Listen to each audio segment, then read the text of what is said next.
이순신이 경상도로의 출전 장교를 작성하고 있을 즈음인 1592년 5월 3일 개성부에 머물러 있는 선조가 말합니다. 적의 세력이 어떻든가? 적을 방어하지 못하고 이미 모두 후퇴했습니다. 적이 이미 한강을 넘었다는 말인가? 어제 저녁에 입성했다고 합니다. 그렇다면 여기에 있어서 못하겠는가? 속히 피하는 것이 좋겠다. 이곳에 더 이상 머무를 수 없다. 오늘은 이미 늦었으니 내일 조용히 움직여야 합니다. 아니다. 오늘 출발해 근교에 가서 자야겠다. 밤에 출발할 수는 없습니다.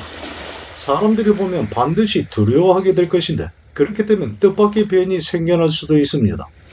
날이 밝은 후 일찍 떠나야 합니다. 다른 말은 하지 말라.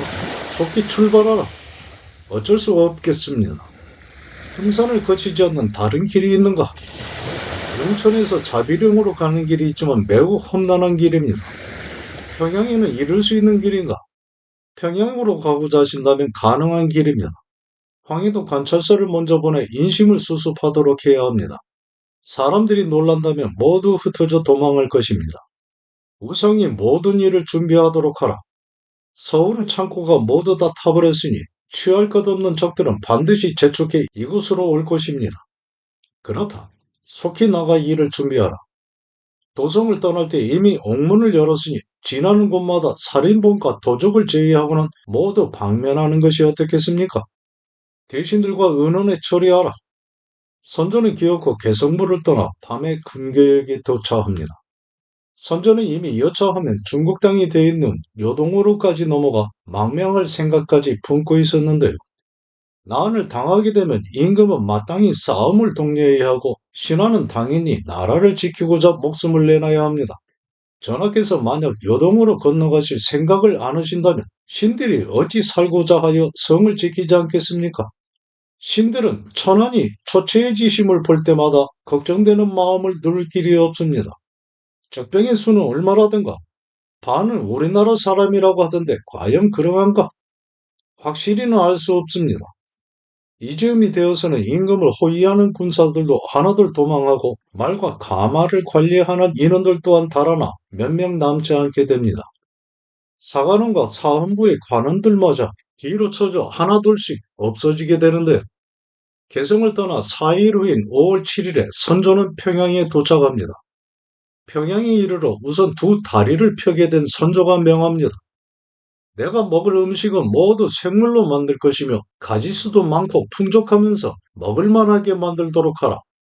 또한 세자 이하 모두에게도 그렇게 해서 드리도록 하라. 백관들도 뒤를 따르면서 이동 중에는 배부르고 사치하게 먹지 못하는 형편이었는데요. 이 난리통에 굶주리는 백성들에게 생물을 바치게 하여 왕비와 세자, 왕자들 그리고 자신 후궁들에게 모두 진수성찬을 만들어 바치라는 명을 내린 것입니다.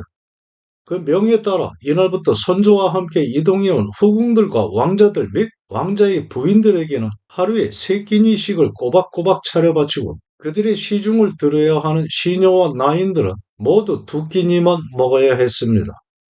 명분 없는 임금의 피난길을 뒤따라야 하는 것 중에 하나둘 뒤로 쳐져 공석이 되어 있는 관직을 새로운 사람으로 채우는 것도 버거운 일이었는데요.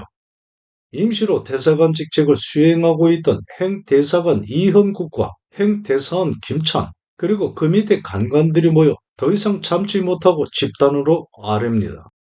부근이 막혀 외적들이 가득하게 쳐들어와 모든 거울이 소문만 듣고도 차례로 무너지고 있습니다. 모든 백성은 오직 전하만을 바라보고 있음에도 무모하게 파천을 결정하셨습니다. 도성을 비운 지 겨우 3일이 지나 적병이 이미 경성에 난입했고 대대로 이어온 이 나라 운명은 하루아침에 모두 잿더미가 되어 사라졌습니다. 이미 지나간 일은 후회해봐야 어찌할 수 없는 것이니 이제라도 뜻을 세우시어 백성들의 마음을 얻어야만 합니다. 백성들의 마음은 전하께서 하시기에 달린 일이니 이치가 그렇게 서울을 떠나시니 도성이 온통 비게 되었고 또다시 개성을 떠났음에 그곳마저 텅텅 비게 된 것입니다. 전하께서 스스로 책임을 인정하고 반성하지 않으신다면 전하 곁에는 모두 부녀자와 내시만이 남게 될 것이니 어찌 나라의 앞날을 기약할 수 있겠습니까? 위엄을 갖추어 꿋꿋하게 죽음으로써 의를 세워 서울을 지켜야 했음에도 마치 헌신짝 버리듯이 했으니 그러했음을 신들은 가슴을 쳐가며 마음 아파하게 되는 것입니다. 엎드려 바라옵건대 전하께서는 이 점을 유념하소서. 다른 일이 이 지경에 이르렀으니 하늘 아래에 존재할 면목이 없다. 다만 죽고 싶을 뿐이니 내 책임을 더욱 가슴 아프게 생각한다. 그러나 여동 땅으로 향하기만 하는 손자의 마음은 그 후로도 전혀 변함이 없었습니다. 이순신이 경상도 바다로의 1차 출전을 마무리하고 전라 좌수영으로 돌아온 날의 일이었습니다. 본영으로 복귀한 이순신은 다음 출전을 위한 준비에 한순간을 편안하게 자리할 수 없었는데요. 전투에 필수적인 화약과 철환, 화살, 군량 등의 전투 물자를 보충해야 하는 것은 물론이고 함선들을 재정비하면서 군사들 또한 점검해야 했습니다. 특히 화약을 제조하는 것은 은밀한 기술이었고 아무나 할 수 있는 일이 아니었으며 재료인 질산염을 얻기가 어려워 화약을 확보하는 일에는 시간과 노력이 더욱 필요했고 아무리 노력한다 해도 언제나 풍족하게 그 양을 취득한다는 것은 불가능에 가까운 일이었습니다. 철환과 화살 등도 마찬가지였는데요. 샘물을 녹이고 주조하기 위해 필요한 자재를 수급하는 것에도 당시 형편으로는 분명한 한계가 있을 수밖에 없는 일이었습니다. 식량 또한 창고에 쌓아두고 마음껏 꺼내오기만 하는 간단한 일이 아니었는데요. 이 모든 것들은 군영에서 자급자족식으로 확보해야만 하는 것들이었습니다. 조선 강군의 존재와 지휘체계의 유명무실로 남쪽 각지가 초토화되어 가자 어기를 떨치고 일어나는 의병들이 일어나 파죽지세로 밀고 들어오는 왜적들을 상대로 물러서지 않는 전투를 벌여가게 되는데요. 그중 부산진과 동래성이 왜적에게 함락되고 1592년 4월 19일 김해성이 공격받게 되었을 때 김해부사 서예호는 수송전 초기에는 경상도 관찰사 김수와 경상우수사 온균, 경상우도 병마절도사 조대군 등이 도망하거나 방관하는 가운데 성안에 얼마 되지 않는 관군 그리고 송빈이 고향 친구들인 이대영, 김득기, 유식과 함께 이끌고 들어온 고을사람 수백인 등의 소수 방어 병력만으로 10,000명 이상의 대규모의 왜군에 맞서 힘겨운 사투를 벌이게 되는데요. 그러나 외부의 지원 병력은 오지 않고 화살 등의 무기가 소진되면서 더 이상 버티기 힘들어지자 초계군수 이유건과 김해부사 서희원 등은 밤을 틈타 도망해버리고 송빈, 이대영, 김득기, 유식과 자녀 병력만이 남아 끝까지 왜적에 맞서 항전하다 끝내 모두 전사합니다. 이들을 사충신이라고 하는데요. 기록에 남아있는 최초의 의병활동입니다. 그뒤 1592년 4월 24일에 의령에서 곽주호가 의병을 일으키면서 신출 김호라는 유격전을 벌이고 왜적들에게 그 이름을 알려가게 되는데요.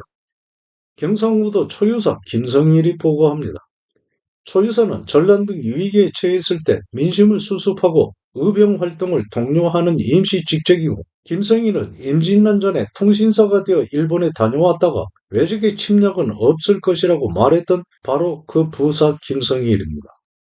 신의제는 마땅히 죽어야 하는 것이지만 특별히 용서하시어 살려주신 은혜를 입어 죽지 않았을 뿐만 아니라 초유하는 책임까지 맡겨주시니 신은 그 명을 받고 감격하여 하늘을 우러러 눈물 흘리며 왜적과는 같은 하늘에 살지 않을 것을 맹세했습니다.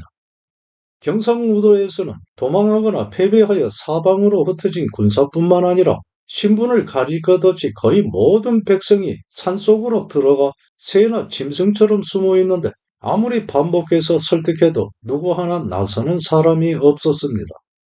그러나 지금에는 고령에 사는 전 좌랑 김명과 합천에 사는 전 장룡 정인홍이 현풍에 사는 전 군수 곽율과 전 좌랑 박성, 유학, 곤양 등과 뜻을 함께하여 각 거울에서 의병을 모아 정인홍은 정병이 수백이고 창군은 수천에 이르는데 손인갑을 장수로 삼고 적을 방어할 계책을 꾸리고 있습니다. 삼가에서는 훈련봉사 윤탁과 전봉사 노홍이 의병을 일으켜 서로 호응할 방책을 세우고 있습니다. 징지 때의 관군에 속해 있다가 패배하여 흩어져 도망하였거나 소속을 다시 찾지 못하고 있던 군사들, 징병에 의한 강제 동원을 피한 사람들, 유생 등의 양반들, 군적의 대상이 아닌 승려와 산호, 천민들이 주로 전직관료와 지역 유지의 기치 아래에 모여 자발적인 군사 행동을 해나가기 시작한 것인데요. 당시 이러한 의병들의 장수인 의병장과 관군의 장수들은 서로 잘 화합하지 못해 그 간극을 김성일은 잘 융합하고 선도함으로써 의병 활동을 지원하기도 했습니다. 조선시대 군적 대상자는 16세 이상 60세 미만의 양인이 남성을 원칙으로 했고 따라서 농민들이 주 대상이 될 수밖에는 없었는데요. 이 대상에서 나이 든 부모가 있는 독자 등은 제외되었습니다.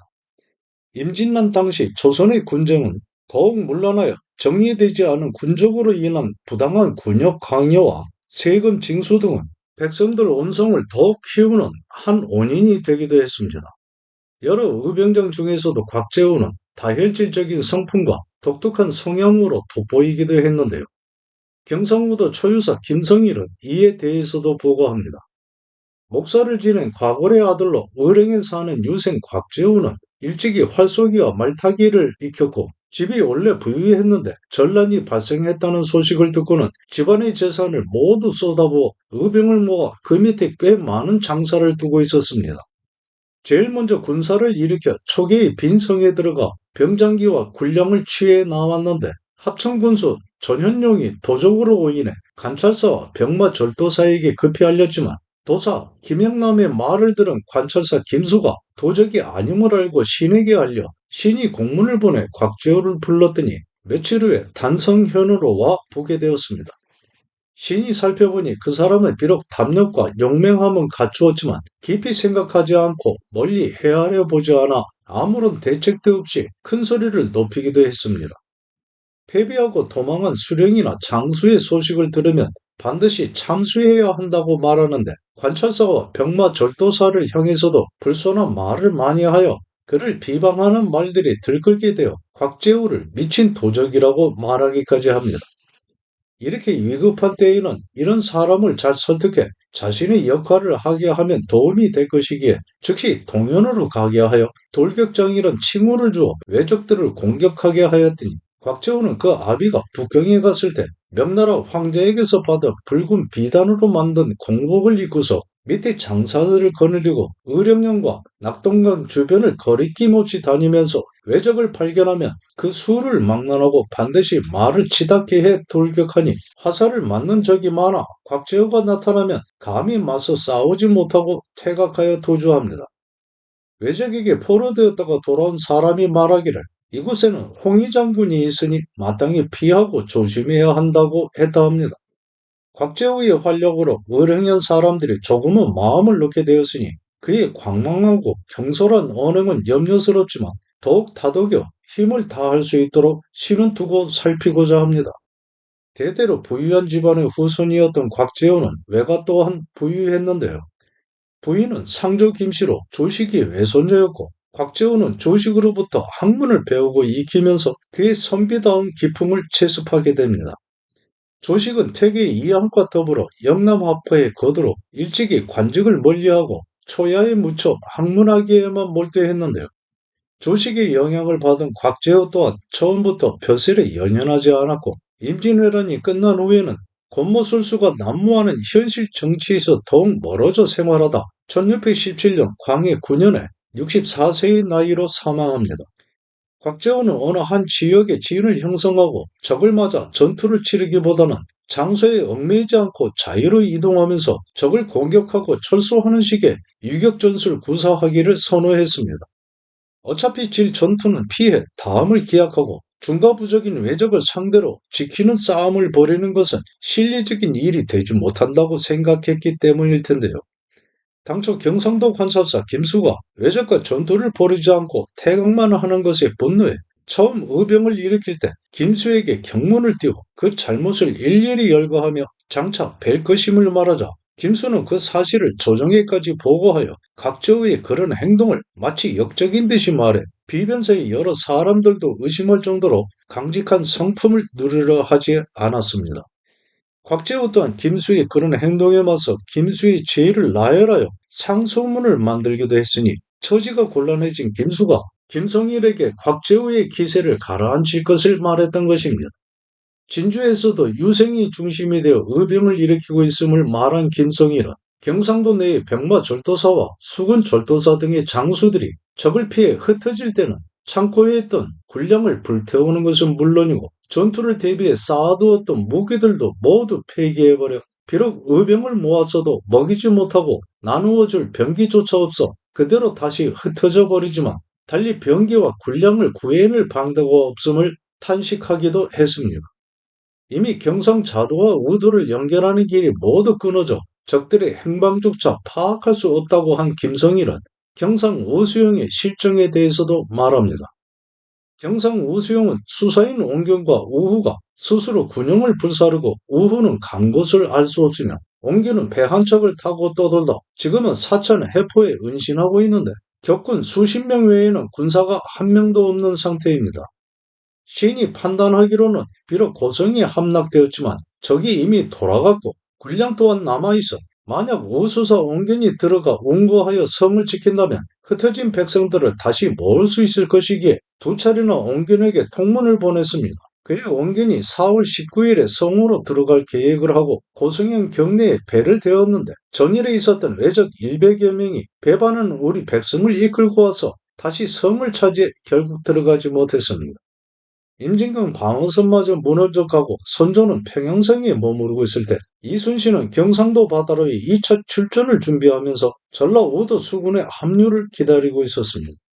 그러던 중 5월 27일에 옹균으로부터 외선 10여 척이 사천과 곤양 등지를 드나들면서 지역을 유린하고 있다는 연락을 받게 되는데요. 옹균은 적들을 피해 그곳을 벗어나 남해현 노량으로 옮겨간 상태였습니다.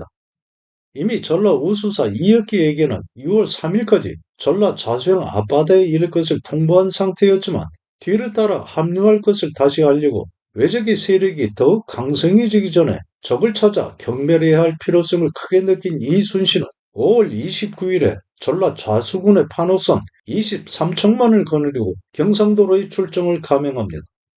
이번에는 우후 이문구를 남겨 자신이 자리를 비우는 전라 좌수영을 지키게 하지 않고 동행하게 하는데요.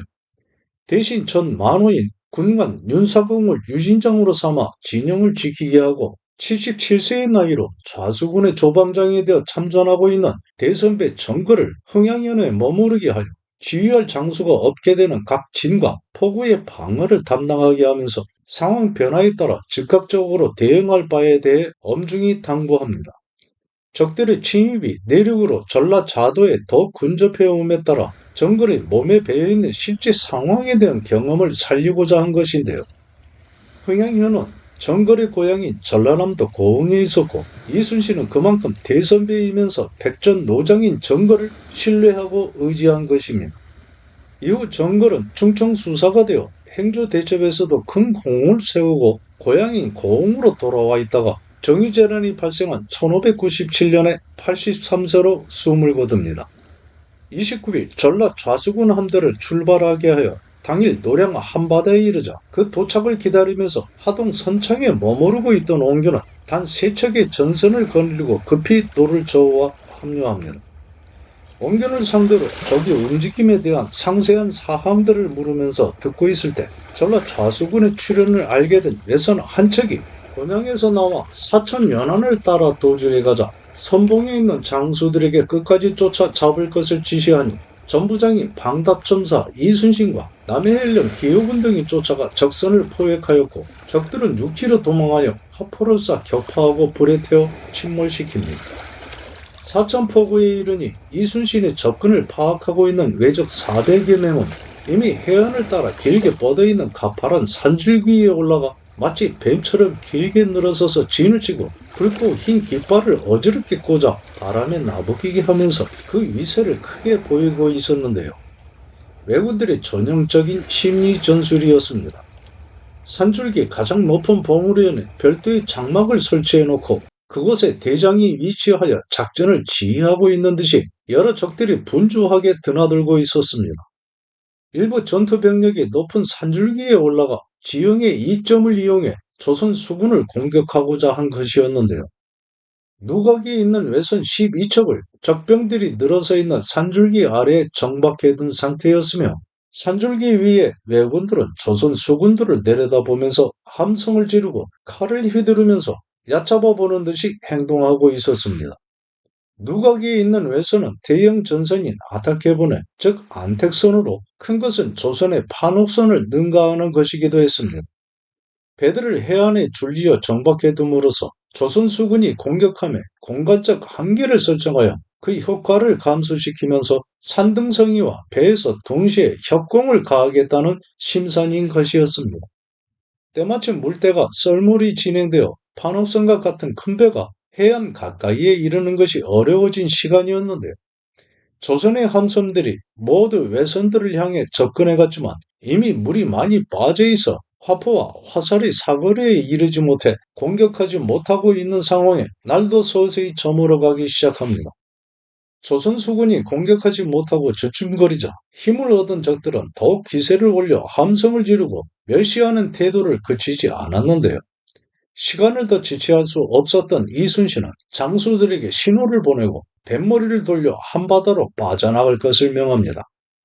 적이 기세에 겁을 집어먹고 마치 후퇴하는 것과 같은 모습을 보여 적이 뒤를 쫓아 한바다로 나오도록 유인하려 한 것입니다. 조선의 전선들이 뱃머리를 돌려 채 1, 2를 나아가지 않았을 때 왜적 200여 명은 산등성이에서 내려와 반은 배를 지키고 반은 언덕 아래에 모여 포를 쏘아대면서 승리에 찬 기운으로 한호성 지릅니다. 왜적들이 그런 의기양양한 노골적인 멸시에 이순신은 입을 굳게 다물고 눈을 한번 질끈 감아떴는데요. 왜적들을 한바다로 유인하려 했지만 배를 타고 뒤를 쫓지 않으니 생각을 바꾼 것입니다. 조류도 밀물로 바뀔 즈음이 되었고 왜적이 뒤를 쫓지 않아 그대로 철수했을 때는 적들의 사기만 도두어준 결과가 될 것을 걱정한 것입니다. 뱃머리를 다시 돌린 이순신은 깃발을 올려 거북선을 앞으로 나오게 하여 적선들을 향해 돌격할 것을 명합니다. 이 사천해전에서 이순신이 전란을 대비해 보다 전투용으로 개량한 거북선이 처음으로 출전한 것인데요. 거북선의 등은 두꺼운 판자로 덮어 적의 탄환이 뚫을 수 없게 만들었기 때문에 함대의 선두에서 적진으로 먼저 돌격하여 화포 공격을 가하게 한 것입니다. 이순신은 거북선에 대해 설명하기를 시인은 일찍이 섬나라 오랑캐가 침략할 것을 생각해 특별한 형태로 거북선을 제작했습니다. 앞머리는 용의 형상을 하여 입으로는 큰 화포를 발사할 수 있도록 했고 등에는 뾰족한 쇠못을 세웠으며 안에서는 밖을 볼 수 있도록 했으나 밖에서는 안쪽을 볼 수 없도록 했습니다. 비록 적선이 수백 척이라 하더라도 그 중앙으로 돌진해 화포를 발사할 수 있도록 만들었기에 이번 출전에서는 돌격장이 타도록 했습니다. 했는데 즉 거북선은 적진 중앙을 파고들면서 앞과 좌우 측면으로 화포를 발사하고 적진의 대열을 무너뜨려 기세를 제압하기 위해 특별히 만들어진 것이었습니다. 앞의 용머리 입과 후미 꼬리 밑에 화포 구멍을 만들고 좌우 측면으로 각각 6개의 구멍을 만들어 그곳에 천자총통, 지자총통, 현자총통, 황자총통 등의 당시 각종 화포를 모두 설치했는데 특히 천자총통은 가장 큰 화포로 화약 소모량이 너무 많아 당시에는 흔하게 사용할 수 없는 것이었습니다. 천자총통에 대장군전 등을 장전해 발사했을 경우의 파괴력은 적선에 큰 구멍을 내어 파괴할 정도로 대단히 컸는데요.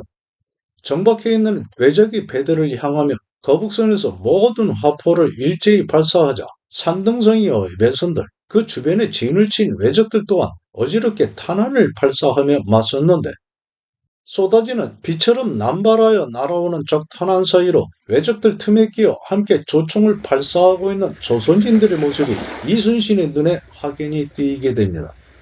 적들에게 포로가 되어 끌려다니면서 어쩔 수 없이 그 하수인 노릇을 해야 하는 조선인들과 스스로 왜적들에게 동조해 일본인 행세를 하는 조선인들도 많았던 것인데 이렇게 좁은 포구 안에서 벌어져간 사천해전은 외적의 함선수가 대규모가 아니었음에도 조선 수군의 화포와 화살, 적들의 조총 탄환이 근접거리에서 분간할 수 없을 만큼 쏟아져 날아다니는 치열한 접전이 되고 있었습니다.